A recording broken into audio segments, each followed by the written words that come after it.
Welcome to your first course on Dog Breeding 101, the fundamentals of ethical, healthy dog breeding.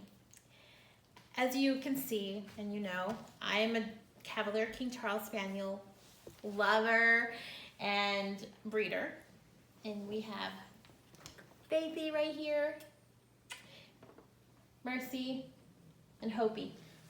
And I'm going to point out something. And this is my husband, Jerry. Faithy is Gracie's daughter. Yes.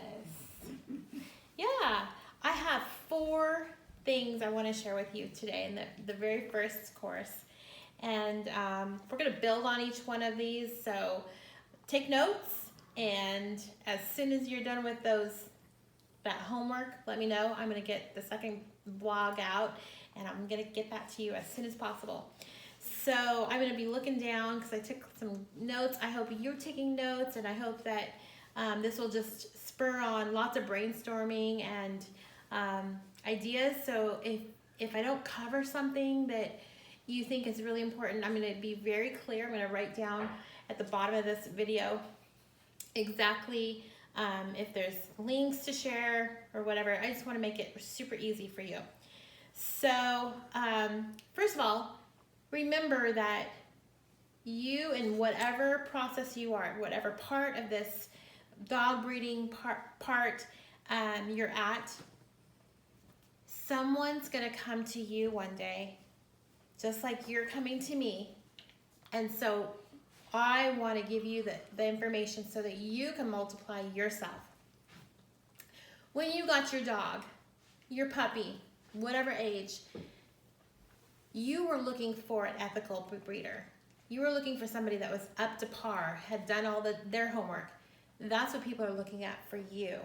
So remember that person. Remember who you were and who other people are going to be when they're in your shoes. So number 1, you might have a dog. You might say, hey, this dog is an amazing dog. I have breeding rights, or they're not fixed. How do I do this breeding thing? I'm going to talk to you. But there might be some other people that are like, you know what? I love dogs. I love animals. I want to know what it is about becoming a dog breeder, and I'm going to be talking to you as well. And third and foremost, there are you who I have mentored, or I will continue to mentor because you're interested in the Cavalier breed specifically. The things that I will talk about, I hope will be general enough that you can take this information to whatever dog breed you love, you want. If you don't know where to start with that dog breed, I'm going to encourage you to stay with me. I'm going to give 4 quick steps, and then I'm going to talk about how do you find a good dog. Number 1, your passion will become your purpose. Isn't that the way it is in life? Whatever it is. Whether it was car selling for my husband, we had a little car lot, or we bought and sold fixer-uppers for a little while. My husband's a nurse right now because he just loves to help people, and I fell into this dog breeder thing because we had been looking and searching for something that would help me when I'm staying at home with the kids. We homeschool, and we have a large property. I've had several friends of mine, Therese, Renee, Kathleen specifically, who are dog breeders. They've been dog breeders for 20-something years, and they all thought I'd be great at it. I'm saying, no thank you, not interested. And there was a phone call. This is just a little bit about my story. There was a phone call one day I got, actually it was a message from a relative of ours who had a breeding set of Cavaliers, and they had just purchased some new dogs, and they had too many dogs for their zoning, and we're going to talk about that in the next step. But their zoning was for, I think, 7 dogs, and they all of a sudden had 9 dogs. So they called and said, we want to see if you guys want to do this. And again, I said, no, not interested. And then when I looked into it a little bit further, I was like, scared. But my husband was like, let's just see how it goes. She was pregnant. She came to our house, and all of a sudden, we are in the trenches trying to figure this thing out. Boy, do I wish there was this help for me. And so everything that I'm giving to you is because it's like there was a need and I couldn't find it. So I want to be there for you. After I'm done talking, if there's something that I touched on but I didn't talk enough about, please just write it in the comments and I will definitely address it to you. So this, let's see, do you have a dog breed that you like, that you are interested in knowing more? I hope that by this time in the process, you already know your dog, you already know the dog breed, you already know the health standards, the code of ethics for that particular breed. If you don't know, type in the link ofa.org and look up the Orthopedic Foundation for Animals, the standards of what makes these dogs healthy. And that's just the beginning. You can go, we will be going into the DNA, into how do you make sure that you have a really good, healthy dog. So that's number one. So make sure you have a dog with a great dog breed and that you're passionate about the dog loves you, and you can see yourself doing this for a long time.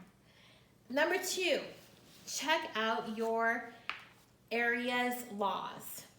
If you're in Canada, the provinces. If you're here in the States, you want to look at your county, your city, your state ordinances and the laws of the land. Find out, do you need to get zoned in a certain area? What's expected as far as a business license? You need to find that out before you get too far.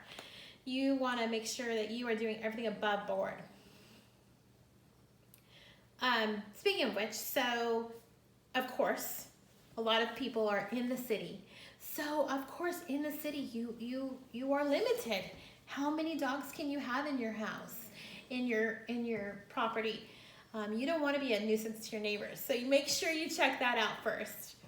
I personally live on 20 acres and I have lots and lots of room, but I don't want to have the reputation or anything of a puppy mill. So I keep a very small amount of dogs in my house. I have a great guardianship program, which I will definitely tell you a little bit about, so that way you can still breed and enjoy puppies and helping people enjoy your puppies, but have a limited amount of dogs in your home. So that's number two. So you're going to check on the laws of the land, right? And number three, look around your area within like a 5-10 minute car ride for a local breeder. How do you find them? Great question. So if you don't know any dog breeders, just go on Facebook and look at dog breeders in your little area, or Craigslist, or just ask people, do you know anybody that dog breeds? A good mentor will have had at least 5 litters and have been doing it for at least 5 years. I have been doing this, well, actively for 7.5 years at this point. And we have had approximately 12 puppy litters. And we have had, I think, 8 female breeding dogs within the last 8 years. So that's where I'm at. I'm definitely not, I haven't been doing this for 30, 40 years, but I've been well read, and I will continue to learn and grow all the time. So learn with me, grow with me, seek a mentor, Seek a mentor. They don't need to know your breed. They just need to know the basics about canine health and how to keep your puppies healthy. I have helped, you can see my dogs are very small. They're in the toy group, the toy puppies or toy dogs, because they're very small, and there's a lot to do with that. But I've helped my friend who has shepherds. I have helped with pit bull a little bit, and I have helped a little bit with labs, with mini schnauzers, and I'm excited about dogs. I love dogs. I worked at a vet clinic for a little while, and I learned a lot about the health. With your breeding person, ask them, can I just glean from you? Can I be kind of like your little student for a little while? Can I come watch these puppies be born? And you know, this is a little challenging because we love our sleeps, we love our lifestyle, so can you be interrupted?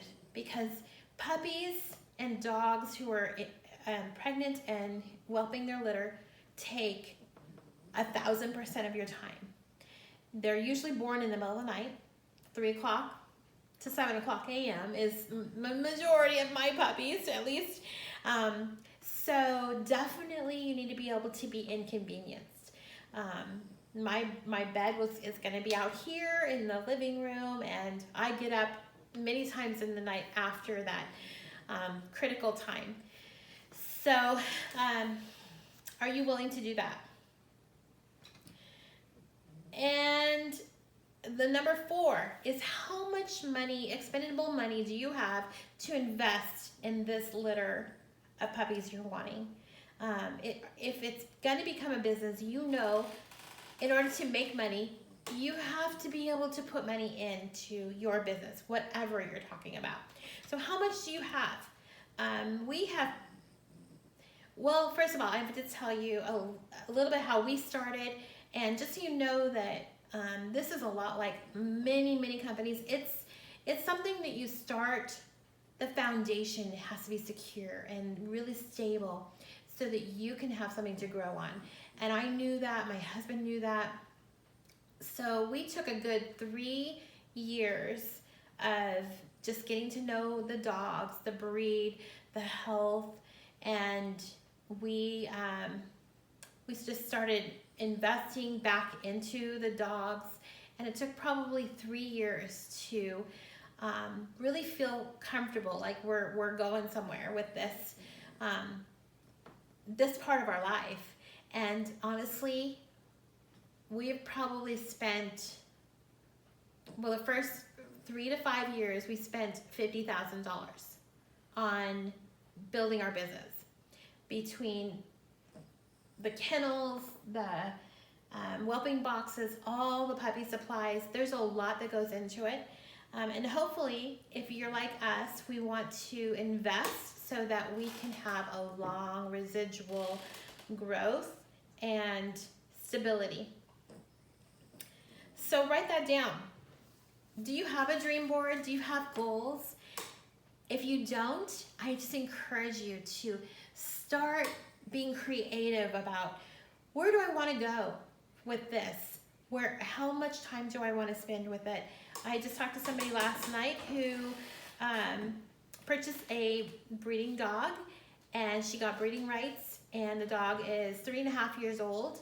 And a year ago, she was looking for a stud, but she didn't even know where to start. So I was able to help her get started and talk about health clearances and DNA, and said, you know, in about 6 months, hopefully your dog will be ready. So this is not a quick thing. So those are your 4 steps. When you're done with those 4 steps, definitely check back, and I will have lesson number 2. For those who do not know what to do about how to go about finding a dog that they're passionate about, that will become a breeding dog, I want to encourage you a couple ways. Okay, so if you're done and you already know what kind of dog you want, go ahead and skip the rest of this, all right? So first of all, have you taken those quizzes on Animal Planet and what dogs should I own. There's like 10 or 15 questions. Those are really interesting. I did one yesterday, and both times they came up with spaniels. One was a Brittany Spaniel and the other one was Cavalier King Charles Spaniel. So I was pretty impressed. Go ahead and take those tests. Talk to your friends. Put out a Facebook poll. What kind of dogs are you in love with? You got to really look at your lifestyle. How big is your home, your yard? Can you exercise these dogs adequately? Those are all super important to know. Are these low energy dogs? Are they high energy dogs? I've had a lab. I've had many different types of dogs. And it's really important that you are passionate about your dog breed. So the second thing to do with dogs, after you think you found the dog of your heart, is you need to find out what kind of health clearances they need. So say you have a poodle at your house. Do you know what it takes to have a healthy poodle? Do you know what kind of problems they are prone to? How long do they live? You need to know all that because you're going to now be the expert. I encourage you to go on to the AKC classifieds and give some breeders a call. Ask some hard questions. What does it take to take care of these dogs? And where did you get your dogs from? There's dogs from all over the world being shipped all the time. And so that's another way. Another thing is to observe dogs at dog shows. I know that sounds kind of funny, and probably for 90% of the population, they have no idea what a dog show is like. I'm not a show breeder at this point in my life, but it's really cool to go to a dog show or even watch them on YouTube. The Westminster Dog Rally is the most prestigious dog show in the world, and there's so many dogs from all over. Look at them, watch them walk and watch their gait, watch how they interact with their handlers or the breeders, and just see, is that something I want to do? I'm not show them necessarily, you might want to, but watch how they are.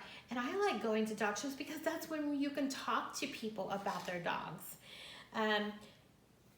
You can also ask questions like to the breeders or these handlers, how much do these dogs cost? And how much does it take to upkeep? When you talk about a dog, it would be horrible if you are starting a dog breeding business if you couldn't upkeep. I've heard of people that have to get rid of their dogs because they have unexplained expenses to the vets, to building themselves fencing, all these different things. You've got to think about all those. Some people say, look around at what's popular. Well, for many, many years, the Labrador Retriever and the Golden Retriever have been top dog in the United States and Canada. So you can never have enough of those. Well, supply and demand. If there's a lot of them, a lot of breeders, how are you going to stand out? I live in the Northwest where Cavaliers, there is a handful, probably a good dozen Cavalier King Charles Spaniel breeders within an hour drive. So how do I stand out? I am trying to stand out by being my goal, and I put that out there on social media and in my blog. I want to have the healthiest Cavalier King Charles Spaniels in the world. And I recognize it's going to probably take my lifetime in order to do that because there's been some horrible breeding practices, but I'm committed to doing that. So I'm buying puppies who have already been DNA'd. So I already know what kind of issues or challenges that I'm not going to have to deal with. And then I'm buying from breeders who have already done the health clearances. The OFA website, which I explained to you earlier, will help you. So, yeah, so I think that you got to figure out the supply and demand of your breed and realize that if you have a rare breed or a rare mixed breed, they might bring in more money, but you're going to have to put out a lot of money. So I was looking at some Moid in the United States, and Mastiffs and Bulldogs are some of the top, most expensive dog breeds to buy. They can be up to $10,000 and $15,000 if they're really good and they're show quality dogs, and they're rare. So maybe you'll start out slow and maybe have a little bit more of a popular breed so that you can get your hand on it, but have your visions out there. So that's where your vision board, your dream board will come in. Maybe start in steps. I just really want to encourage you to not think this is going to be a quick fix. And Jerry, I'm about needing you. And encourage you just to stick with it. Thank you so much for hanging out with me and my husband. So how much did you say that we spent to get started the first couple years? Well, we probably spent a good $50,000 in 3 or 4 years of breeding because we had to put in a lot of, we chose to do. We built a room, we did a lot of fencing. Yep. So we did a lot of work. But I would say that just so you don't get discouraged by that number, at the same time, the puppies that we were selling were bringing in money. Yeah. So most of that was paid for through puppy money.